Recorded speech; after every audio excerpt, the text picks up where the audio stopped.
This is a 6-hour P229, chambered in 40. We're gonna see how it shoots.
All right, we got Punisher. You got lighter? Is it good light? Because no, it's a good light. Dark for you. It's a good light. Okay.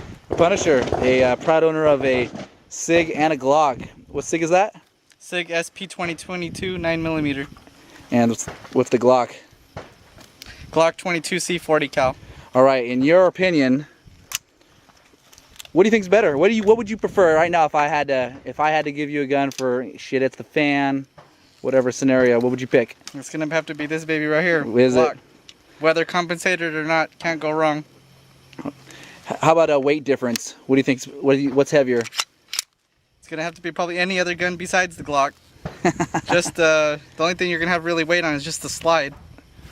Any failures with this? Never. Really? Nope. All right, there you have it. People with their SIGs, they love their SIGs, and people with their Glocks. Some guy with that has both the guns, and he said that Glock's better. All right, Punisher. Later.